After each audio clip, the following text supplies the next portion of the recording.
Good afternoon, everyone. We are just going to get started here in a couple more minutes. We've got just a few people who've joined us. Majority of the people have not yet signed on, so we will just give them a few more minutes before we get started. If you could, if you're already on here, just confirm that you can hear my voice and see my screen. If you could just, in the chat box, just say yes, or I can hear you, or something like that, it'd be very helpful.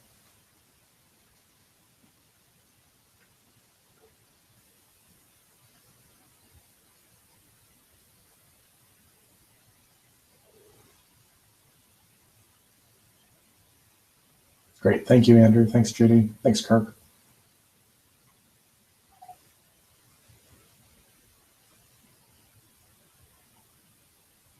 Like I said, we'll get started here just shortly, maybe another minute or so to see if we can get additional people to join us.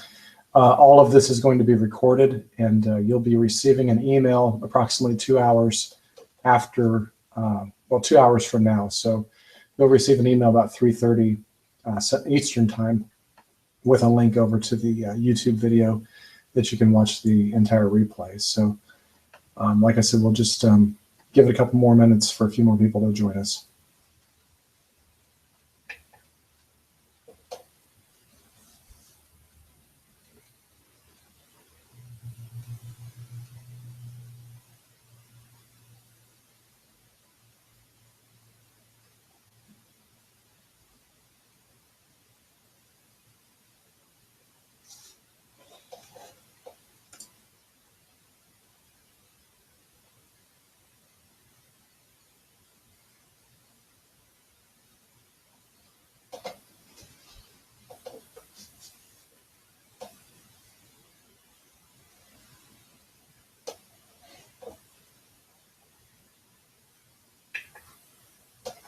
Okay, we've had several more people join us, and for those who just joined us, just making sure that everyone can hear and see the screen okay. So if you wouldn't mind just jumping on the chat and just saying yes, that you can hear everything, or you know, that you can confirm that you can see the slideshow, that would be great.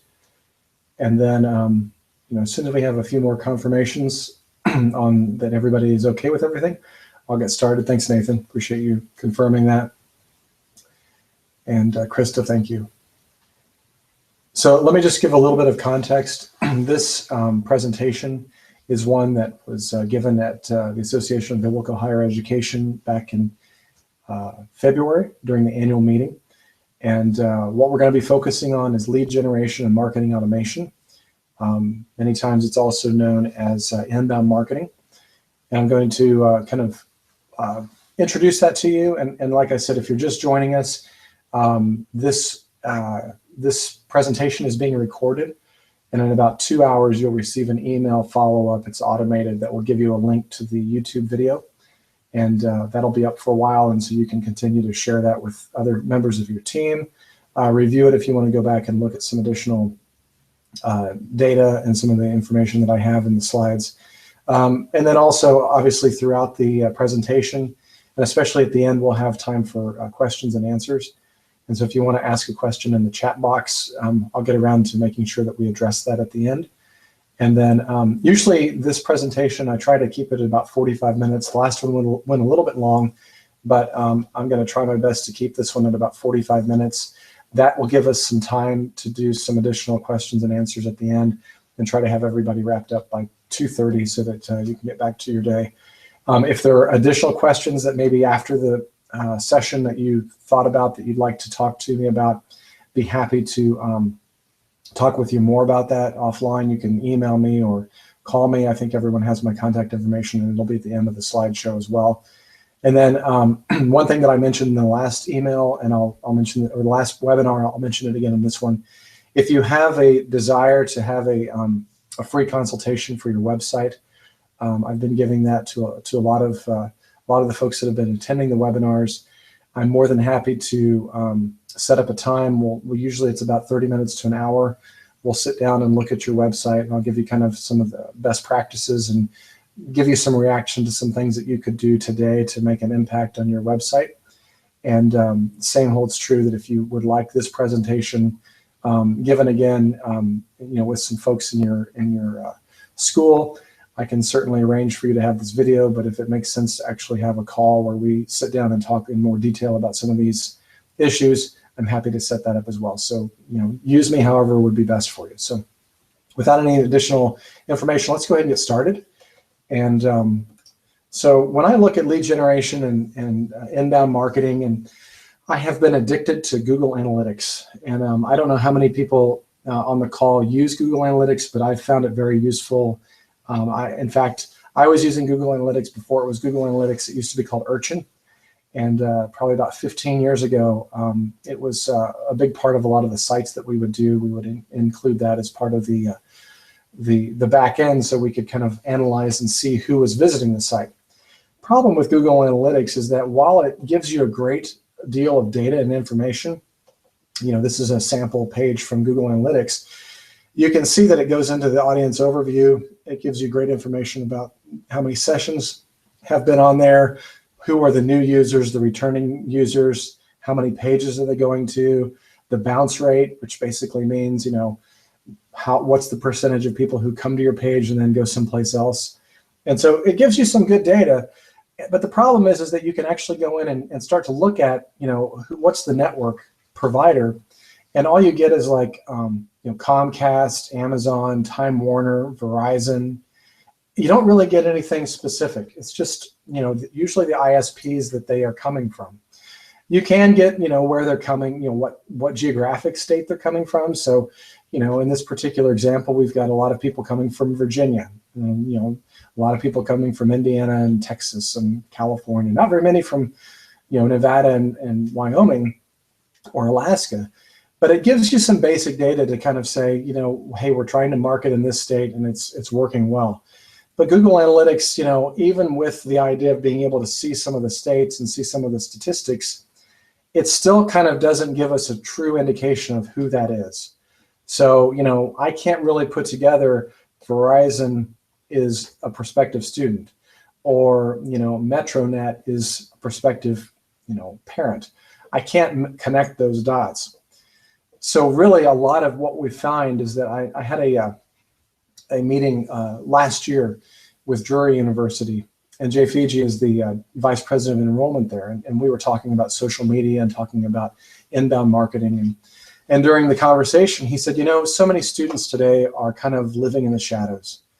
They're kind of just, looking at the website, they're reading all of our content, they are staying under the radar, so that when it comes time to apply, they've read everything and they're just go ahead and they just jump in and apply, and then they become stealth applicants. And we don't know anything about them. We don't know really what will help them make their decision. And so because they've been living in the shadows, it's very difficult as a vice president of enrollment to really be able to help them make their decisions. And so many of the students, we're starting to call them shadow students, where they are just staying in the shadows until it's time to get engaged. But the idea is, what if with inbound marketing, what if there was more to know? What if we could know how prospects are responding to the communication flow? Sometimes we can do that already. I mean, depending on the email provider you use, there's a lot of good providers out there, and you can get somewhat of an idea of, are they opening the emails? Are they clicking on some of the links? But what if you could know more than that? What if you could know what pages they're going to on your site? How valuable would it be to be able to know that this prospective student spent a lot of time on the biology page, or on the missions page, or on the study abroad page? What if we could figure out their main concerns? What if we knew that they went to the financial aid page 6 times out of the last 7 visits? What if we could quickly find out what they're saying on social media? What if we knew what the best time to reach out to them might be? What if you could know more? And so really that's where inbound marketing comes into play. Inbound marketing is kind of made up of some core elements. Social media is driving the content to your website. People are also finding it through search engine optimization because it's been created to be discovered. And it's also, content is a big part of inbound marketing, because many times what you're doing is you're creating content that can be exchanged for the permission to market to someone. So really, we need to kind of look at what the changing landscape has been. The pre-application engagement has changed drastically. So, it used to be the fact that prospects had very limited information. They might get a view book, or they might get a postcard in the mail, but they certainly didn't have access to the website, and they certainly didn't have access to social media. Now they have even more than they can use. So the idea is, if you don't want your marketing message to get ignored, it needs to be more targeted and personal than ever before. It's really got to be targeted, and that means segmented. It means that we can't just blast out messages and hope that it falls on the right ears. We need to make sure that our enrollment messaging is targeted and segmented to just those prospective students and parents. If we have development messaging, it needs to be segmented and targeted just to our donors and alumni. So we've really got to make sure that we are being smarter with how we're getting our marketing messaging out, so that it's not ignored. And then we also need to make sure that we understand that nurturing leads with relevant content is now a requirement. It used to be kind of an extra thing that, hey, we've got some additional materials here that if you're interested, you can, have it. But now, with so much competition and so much distraction with, not only cross-app schools, but also just, the competing culture, nurturing those leads with relevant content and kind of leading them one by one into the next call to action, the conversion points, is required more than ever. So this is a great fact here from SiriusDecisions. The average sales cycle, and this is a business sales cycle, but I think it can be very easily applied to higher education and education in general. The average sales cycle has increased 22% over the past 5 years due to more decision makers being involved in the buying process. So you think about from an education standpoint, it now more than ever, mom, dad, other influencers are a big part of the decision process in education. Whether that's because of the increasing cost of education, whether it's because of the fact that it's a much larger investment than ever before, whether it's also because there's just so many additional choices than there ever were before. I mean, it used to just be private and public, but now we've got online options. We have for-profit options. We have everything from community colleges now starting to get engaged in different areas. And so there's a lot of different ways that the landscape has changed over these past several years. One thing that marketing automation is, just to define it, is a set of tools, and marketing automation, inbound marketing, those are terms that I'm going to kind of interchange. Many times people use kind of the same idea of the inbound marketing. Sometimes they call it marketing automation. Sometimes they call it lead generation. But the idea is that you want to generate more leads. And so we want to take those people that are just anonymous and coming to the website, and we want to turn them into people that we know. And by capturing them with forms, your admissions funnel is going to stay full. And thanks, Jason, for letting me know. So we've I've got a little audio problem, so I'm going to be really clear. If I have any additional problems, please let me know. Thank you. We want to make sure that the admissions funnel stays full and that we are able to, generate these and capture these leads. We also want to make sure that we increase the number of qualified leads. So by nurturing all leads with personalized content, those leads that we have are going to increase in quality the more that they engage with us. And I'll show you some ways that we can follow that. We also want to drive more students by identifying the prospective leads for the admissions team and helping them follow up as fast as possible. I talked in the last webinar about the sense that, in today's culture and today's society, we use websites like Amazon as kind of the gold standard of how customer service should be done. Here in Indianapolis, I can order from Amazon and get it delivered yet this afternoon. People expect immediacy and they expect being able to find answers to their questions quickly. And if we wait a week to get back with them on an RFI, if they request information on our website and it takes us a week to get back with them, that's too long. So we've got to increase the ability to follow up as fast as possible. And inbound marketing and some of the tools that are involved with marketing automation can allow us to do that even while we sleep, and it's done automatically. Then we also want to make sure that we have improved upselling and cross-selling, and by developing and retaining those existing relationships. So many times inbound marketing, sometimes it's seen as only kind of that prospective student item, but many times it can also be used for retention and used for re-enrollment and other things like that. So it gives us the ability to stay engaged with students through the whole life cycle of their involvement with our school. And then we also, in marketing automation and inbound marketing, allows us to see a really comprehensive return on our investment for every marketing tactic that we do. So we can track the entire sales process from end to end. Some people don't like the term sales process when it comes to education marketing, but at the end of the day, that's really what it is. And so we want to make sure that we can track that process, make sure that the different parts of the funnel are being taken care of, and that we're engaging everyone with that. So we're going to be able to get through these roadblocks. We're going to fill the admissions funnel here at the top to generate the leads. We're going to be able to identify the highly interested and sales-ready leads with different lead scoring. So, based on their behavior, we're going to give them a score so that it's very quickly to be able to look at our list of prospects and see who are the most engaged and who might be the most interested and ready to kind of have a deeper conversation. We're also going to be able to develop the leads that are not ready by automatically putting them on a nurturing campaign. We're going to keep working with them to kind of get them to the next level. Then we're going to also instantly notify the counselors about leads that are ready to get engaged or ready to buy. And we're going to be able to see exactly when a lead falls off your pipeline, and we can take action to that because we're being able to watch it. And so through the lead score and the degradation and being able to automate that so that we can say if somebody hasn't engaged with us for 1 month, that might send a text message to someone to say now's a good time to reach out to them. And then we also can look at which tactics are driving the success, so that we do have that end-to-end ROI.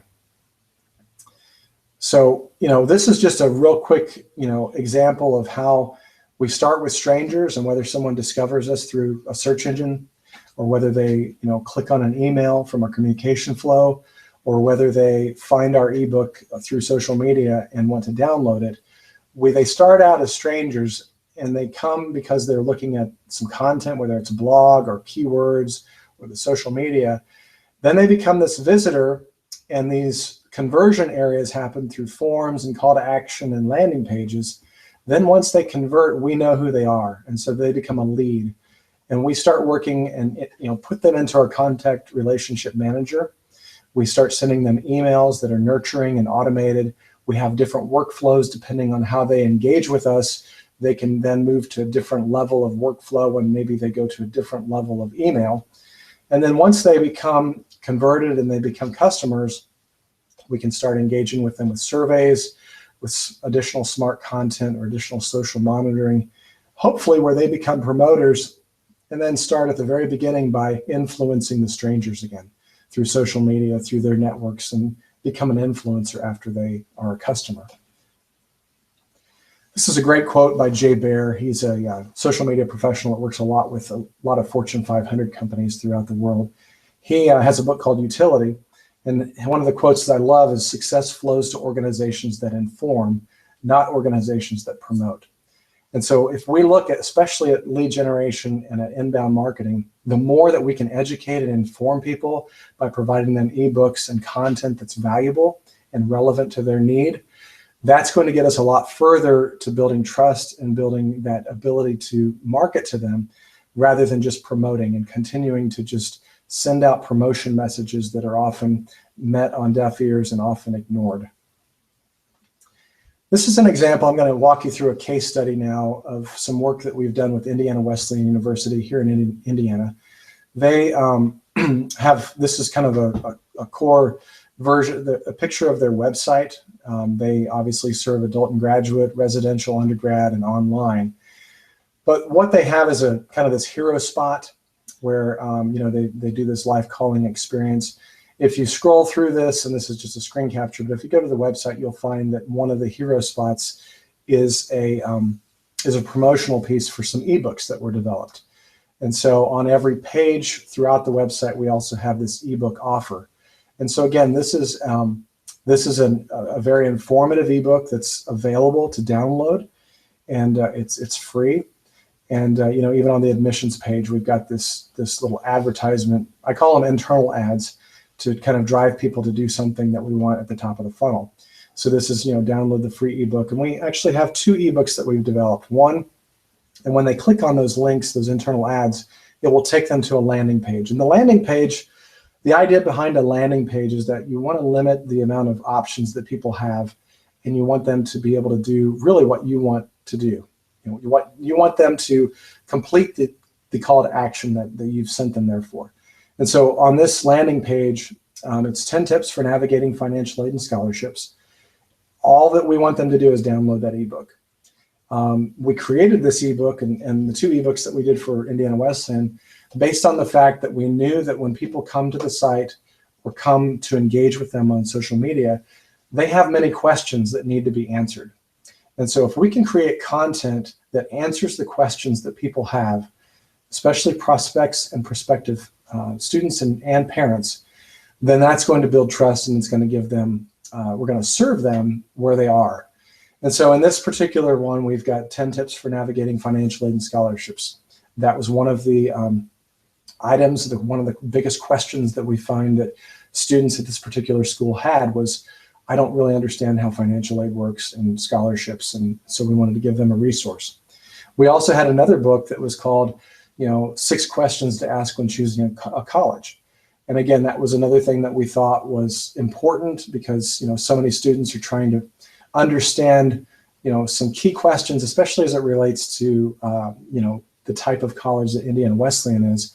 They wanted to make sure that they had a resource that would help them navigate and help them choose their path on whether to select Indiana Wesleyan or another school. So these are the 2 ebooks. They were just PDFs that we put up on the website. They were gated content, so the idea that they had to exchange something to get the content. Jeff Walker in his book Launch calls it an ethical bribe, and the idea that they're willing to change and exchange. If you look at the landing page, they're willing to exchange their name, their last name, their first name and last name, their email, and then optionally they can give us the graduation year that they're going to be graduating high school, and optionally they can fill in their parents' email. We wanted to start with a very minimal amount of information. I know many times people tell me, well, our CRM won't allow us to enter a new field until we have their full address and a lot of other information. And so what happens is many times we create this huge barrier for someone to actually just get engaged with us. So the idea on this was to find the minimal amount of information that we could gather to start, getting permission to engage and market to these prospective students or parents. Just as a side note, what we found is that out of the students who filled this out, about 85% volunteered both their high school graduation year as well as their parents' email. And in this particular program, we created 2 nurturing campaigns with emails that came after they downloaded the ebooks. One was for the students. There were 8 messages over the course of 6 weeks that were sent. And the other one was for the parents. And the parents got 6 messages over 6 weeks. So there was a different marketing email campaign that went on for the students and the parents that really drove them to deeper engagement with the school. This is just an example of what the what the pages look like for the ebook, and really some best practices here is that we really focused on objective content that was going to answer the questions that people had. So in this particular one of the questions was understanding public versus private. And this was I think this was the financial aid ebook. So the idea was, help me understand the difference between a private education and a public education. And many times it comes down to the financial aid available. And so, many colleges are offering a discount rate, private colleges offer a discount rate that really changes the street price or the sticker price that students see on the website versus what, in reality they might get after a financial aid package. So we wanted to objectively communicate that so that they understood that. Then we also took a subjective view here on the sidebars to kind of tell, how is Indiana Wesleyan addressing that particular need? How are they, achieving or, doing it very well? And that was just kind of answering that question that was posed on the other side. Here's another one. It's question number 7, and that one was, what's a FAFSA? So many students, don't understand what the free application for federal student aid is. And so we were able to kind of, again, objectively explain the situation to them. And then here at the bottom, the Indiana Wesleyan FAFSA code was published. And then on the side, again, it gets into specifics about how Indiana Wesleyan and their students are dealing with the FAFSA, and the fact that 100% of students who applied for the FAFSA got some form of financial aid. We talked about other links on the website that they could go and read, and those were hyperlinked right in the PDF. And then we, one of the questions, will I feel supported by the college community? And again, when you write these ebooks, this gated content for your audience, you really want to, serve up softballs so that these are really fitting in with what your brand benefits are. So with Indiana Wesleyan, we wanted to make sure that we were, serving up the importance of community that's shaped by tradition. We wanted to be able to tell the importance of, how a college community can help you not only while you're there, but after you graduate. Get into the specifics about Indiana Wesleyan. And another one's, spiritual formation was a big part of the Indiana or IWU brand. So we wanted to make sure that we talked about how this is a big part of who they are. And if this is something you've downloaded, it could be a big part of who you are. And this is why Indiana Wesleyan can do this well. What we've found is that content marketing can generate 3 times as many leads as traditional outbound marketing. This is a HubSpot report that was done in January of 2015. One of the things that happens, though, is we can get 3 times as many leads, but it can cost 62% less. And so the idea is that you are actually getting more leads in through content marketing and through these ebooks and through offering this valuable content as you can with traditional outbound marketing, but it costs a lot less. So an example that I gave last week during a presentation was many schools, and unfortunately many boards and administrators at schools, feel really good about the billboards that get put up on the interstate. Or maybe they feel really good about that, broadcast commercial that's on the 5 o'clock news in the evening, or the large newspaper ad that's in the local newspaper. The problem is that outbound marketing, that traditional outbound marketing of advertising, of outdoor billboards, and of broadcast, that's typically very expensive. Media many times is a very expensive way to go when doing advertising, but it's not going to generate as many leads. That's not where the prospective students are. Some of the prospective parents might be there, but through digital marketing, through website, inbound, and social media, and combining all of those into these lead generation marketing automation, you can see a lot more lead generation, and it's going to cost you a lot less. And so I always say, the boards want to see the billboard because they feel good about it. But at the end of the day, the billboards are not what's going to bring students into the seats and fill the class. And so we really believe that this content marketing is really the key to that. So part of that content marketing, as we talked earlier, is really being able to know those questions and provide the answers. Google has a really good book called The Zero Moment of Truth. And the idea is that every time somebody comes to a website, especially search engines, or when they start following an organization on social media, they want to be able to get answers to the questions that they have. Many times those questions are, can I see myself going to this school? Does this school have the major I'm looking for? Can I afford this education? So they have these questions, and if we can flip those around and provide the answers through the content marketing, through the ebooks, through the other ways of engaging with them, then the nurturing program and the email, then we're going to start building trust, we're going to start building authority, and we're going to start building a relationship with them that can take us all the way to matriculation and having them on campus. You know, one of the best exercises that I tell a lot of my clients to do when it comes to this, and again, this content can be ebooks, it can be blog articles, it can be just, you know, content on your website or social media. But the idea is to sit down with your admissions team, you know, grab a pizza, sit down for an hour at lunch, and simply ask them, write down the top 50 questions people ask about our institution. And if you've got an entire room of admissions counselors, they can probably blow through those questions in about 15 minutes.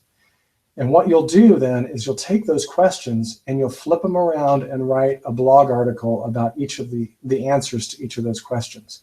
So you might have, you know, 50 blog articles, and with the way Google's working right now, they reward websites that are updated once a week with fresh content. They will reward that with higher search rankings.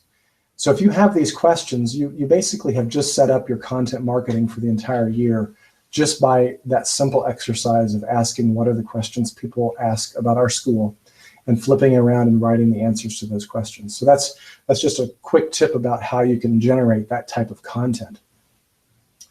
And when you have that, that's when the automation process kicks in. You know, once you have the content and the bait that people want and they're willing to exchange their email and their name for, you can then automate that entire process. And my belief is that if you can automate the mundane, the regular emails that have to go out, the follow-ups, the reaction to what people are doing, if you can automate all that, that gives you more time and your team more time to cultivate the relationships. And so this is an example of the system that we use for inbound marketing. There's many out there. Some of the names that people might know is HubSpot, or you know, Acton is another one. The one that we use is called SharpSpring. I chose SharpSpring about 1.5 years ago because it was much more affordable than HubSpot. It was about 1/10 of the cost of HubSpot, but it allowed us to do pretty much everything that HubSpot does. So what you're seeing here is an example of a daily email that is sent to the admissions team at Indiana Wesleyan. And what happens is that every day it will send an email in the morning and say, yesterday we had 7 leads come to the website. You can set up opportunities. So if you know that someone is already, maybe they've already applied, then you can set that up as an opportunity to say they're further down the funnel. We need to convert them to accepted. So you might be able to track them a little bit differently. And then you can see your total amount of web visitors. You know, for them, they had nearly 4,000 web visitors on this particular day.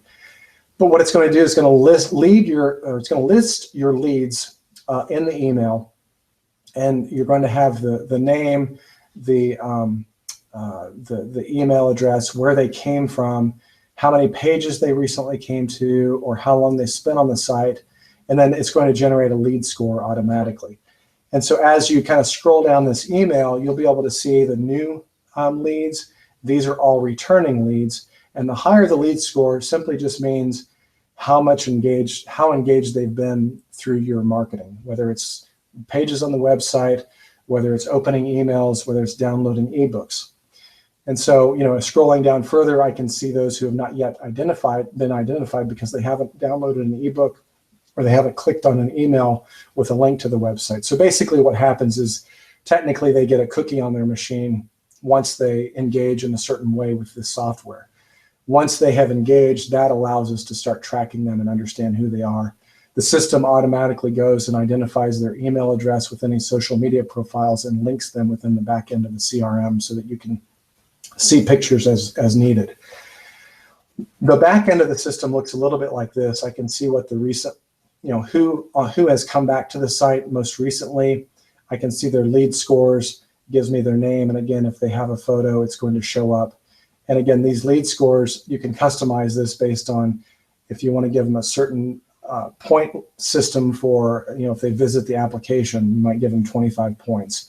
or if they, go to the visit page and they look at the possible dates, you might give them another 25 points. And so this is all set up, but it's also set up to automatically degrade if they don't come back to the site. So maybe if they haven't been back to the site in a week, they lose 10 points.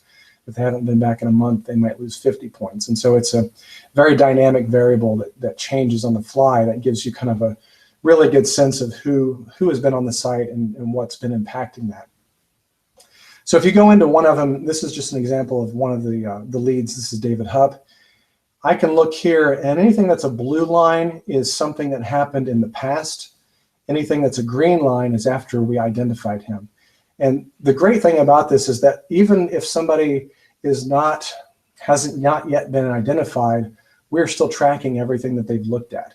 And so anytime you see the little globe, that means they've been on the website, and I can click on these and see what pages they went to.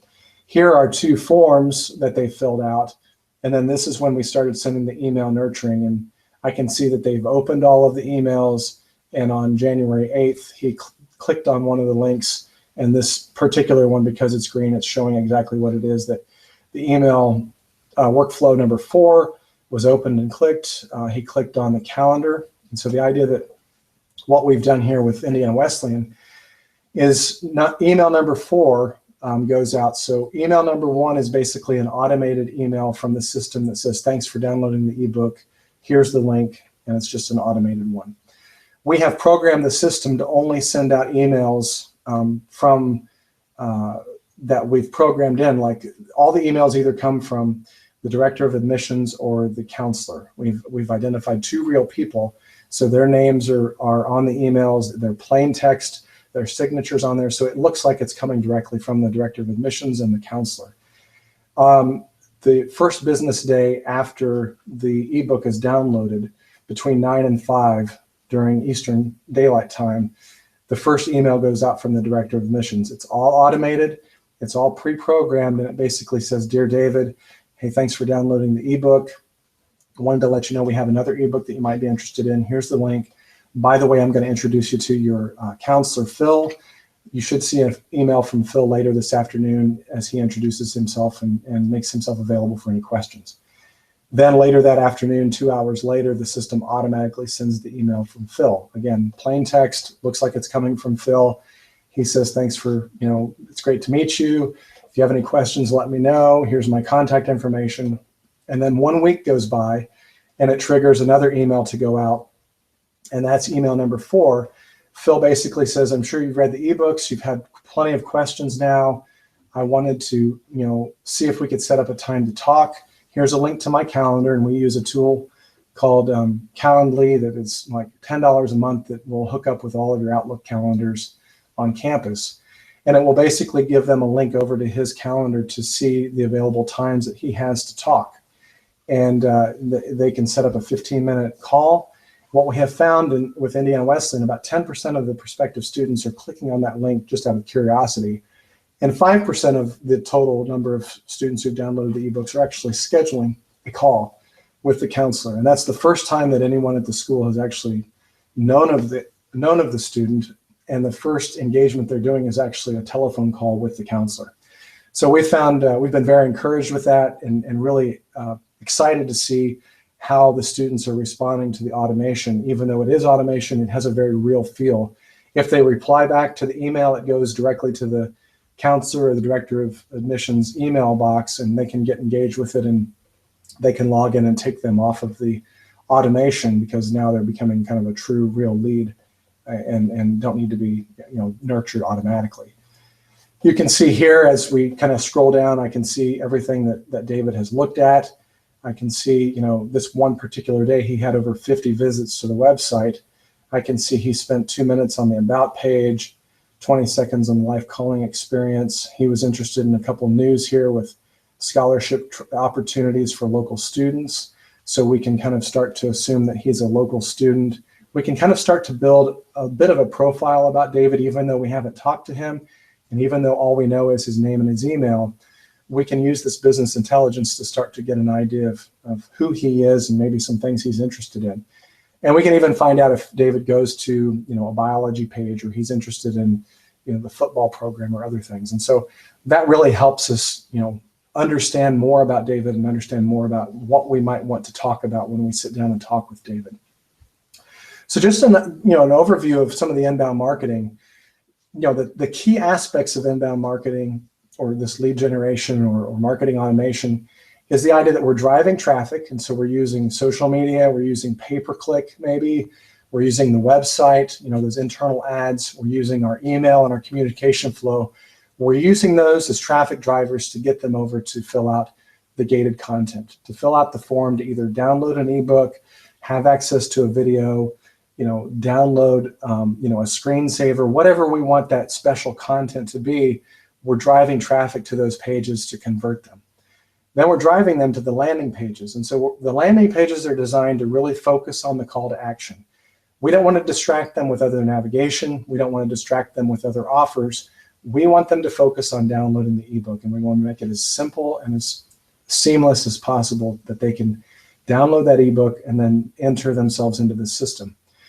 The gated content, like I said, can be an ebook, it could be a video. The main thing is that it's valuable and that it's relevant. It's something that they're willing to do that ethical bribe to exchange their contact information and their permission for you to send them emails in exchange for this valuable piece of information. Again, that valuable piece of information or content should not be a promotional item. It should not be your view book. It should be something that is unique to you, that is going to be helpful for them in their path and then their journey to getting whether it's an online degree or an undergraduate degree, whatever it is that you're offering, it's going to be helpful for them to fulfill that. Whether they fulfill that with you or whether they fulfill that with someone else, you're providing that and trusting that you're going to be able to market that to them later on.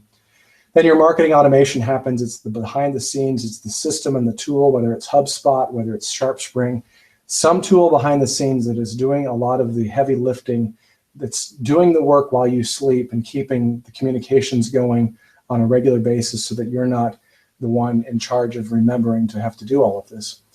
And then the email nurturing is personalized, it's relevant, it's timely, it's addressing those issues that we already know that they're concerned about.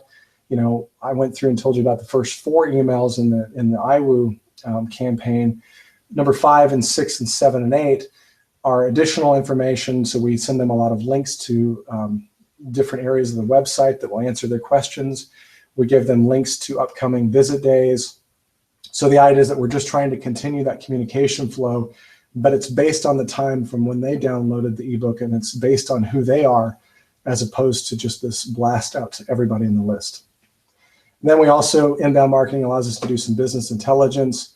We start to know what their interests are, what their concerns are. We can start to program the workflows to kind of address those issues. And then one of the things that we're finding with Indiana Wesleyan is they're actually using this SharpSpring system as before they have a meeting or a call with a prospective student or parents, they're logging in to see if that student has downloaded the ebook, and then they're checking their data, what they've looked at, just to have a little bit more information, a little bit more business intelligence as they get engaged in the conversation.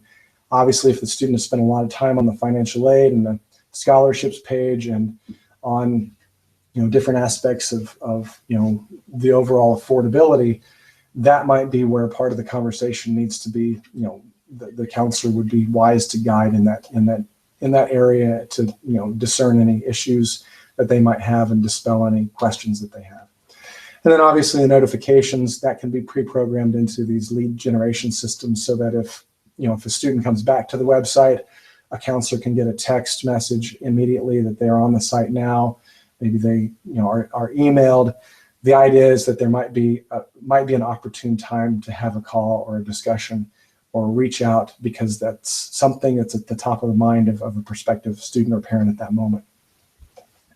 So that's kind of the overall overview of inbound marketing. I'm going to open it up now. I know we've got several people on the call, and again, if you're listening to this as a YouTube replay video, feel free to email me or call me with any questions that you have. But I'm going to look at the chat window right now, and are there any specific questions that anyone has? Or I guess I would also be curious, is anyone doing inbound marketing right now? And again, you can enter in the chat window your questions or comments.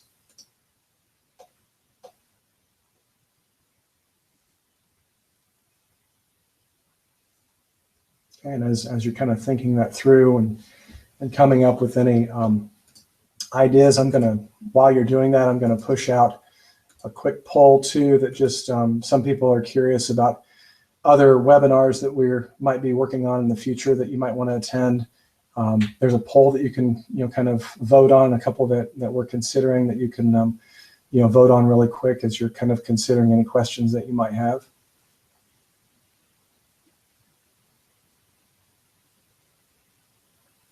Okay, I see a couple votes coming in, so thanks for doing that. And just as a reminder, you'll be getting a link to the replay video of this in a couple hours after this webinar is finished, and probably in about an hour and 15 minutes you'll get something. So, okay, so here Brian says, yes, we're doing inbound marketing targeted at our adult student pool. So what I find a lot of schools might be doing some inbound marketing based on online adult programs. Many times those, obviously it's a different nurturing campaign that you might do for adults. There's different questions and different answers. We've done a couple for a couple adult programs. One was an RN to BSN completion program, and that time the ebook was all about 10 questions to ask when considering an online program. Because I mean there's a lot of different online programs, and so that was a question that we knew students would have. So that's Brian, that's great. Kirk has a question here. Can you give some examples of schools who have improved their lead generation through inbound marketing? Well, as I said, Indiana Wesleyan has seen some tremendous results this year. We didn't start until Christmas. And like I said, we've had some just incredible results. They asked me to do a report for the board a couple of weeks ago, and we're going to be meeting later this week to start planning out next year. So they've been very encouraged with that. Indiana Wesleyan's done very well on that. I know that I did not work on it, but I know that there's a couple of schools in California with HubSpot has some really good case studies that they have done well with inbound marketing. So I think that the inbound marketing is extremely good for higher education and education in general.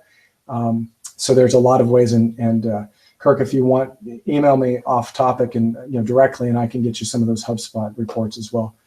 Okay, Jason, you've got a question. Are there any WordPress plugins that would accomplish many of the same things as the system you showed? Yeah, there's a couple things. You can kind of put a lot of this together with what I call twine and duct tape on the back end.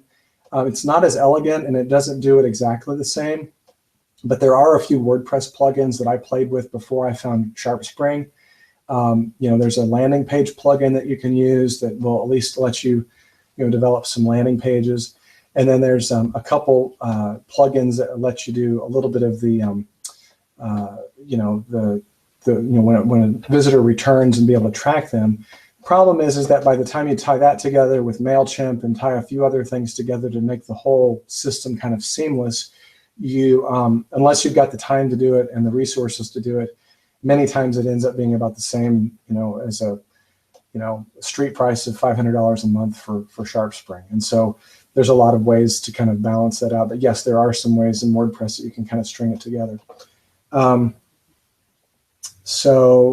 says, I'm not sure our executive staff will buy into this. Yeah, many times it takes, a number of conversations about this. And again, this has to be part of an overall strategy. Everything that we've done with Indiana Wesleyan this year has been kind of a pilot program. The original goal was to see if we could, capture some people before they became stealth apps, but it's actually worked out so much better than what we had originally planned. And in fact, we just did a campaign about a week ago that we built on top of the Indiana Wesleyan, where we did an ebook on, a checklist to be able to check, you've been accepted to the school, you've got your award letters. Go ahead and put down the different schools that you're considering. And then we had a 15-page checklist that said, here are important things to consider when you're looking at a school. That was a resource for the accepted students, but it gave us the ability to track them and see where some of their concerns are and serve them, one last time before they made the decision. So there's a lot of different ways to do that. So Jason says he's good at twine and duct tape. That's great. I'm glad to hear that. BuddyPress, yeah, that's one that I know is an option. And again, Jason, if you want to talk a little bit more about some of those WordPress options, I'm more than happy to do that, offline, and we can kind of get into more details of that. So any other questions that anyone has? Also wanted to let you know that just I'm going to be working on a social media strategy workshop. I'm just pushing that out to you now. It's coming up. Again, this you don't necessarily need to worry about jumping in there right now, but if it's something you might be interested in doing and learning more about, send me an email or send me a note later on, and I'll get you more details, especially as it gets ready to be released and gets live this fall. It will basically take a lot of the things that we talked about today in both of our webinars and kind of turn it into a 5-hour self-study session with some bonus materials that lets you kind of work through some of the things, much like what I do with consulting. It's kind of like consulting in a box, just online at your own pace. And so that's something that to kind of take a look at. And if you're interested in learning more about that, you can take a look at that. And again, like I said, just send me an email if you're interested in finding out when that's live and ready to go. So any other questions? Because I know we're coming right up on 2:20. And I don't want to, use up all of our time if there's still questions. But if everybody's good, I know a few people are having to leave already. But I'll give it another, couple of minutes here with any other questions. And if not, we'll go ahead and wrap this up. And again, you've got all my contact information there on the screen. You can email me, call me. You can take a look at our website. And I'm pretty active on Twitter, publishing a lot of content, both curated and original. So you can take a look at that. Also, let me know if you want to be signed up for our weekly newsletter that comes out on Tuesday mornings. We're really publishing a lot of blogs, so that would be good information. Well, I don't see any additional questions right now, so I'm going to go ahead and end this. I so appreciate you being a part of our webinar today, and I will include you on future webinars to let you know. I know that we had our poll, and it looks like it's similar to what I got earlier. A lot of people are interested in marketing on a shoestring budget. So that's some content that we are currently working on, both ebooks as well as a webinar, and so I will let you know when that's ready, as well as some of these automation tips and website designs. So again, if you want to have a free consultation for any of your marketing materials, let me know. But thank you so much for taking the time to join us today, and just hope everything goes well with the way the year finishes out for you. Have a great day. Thanks.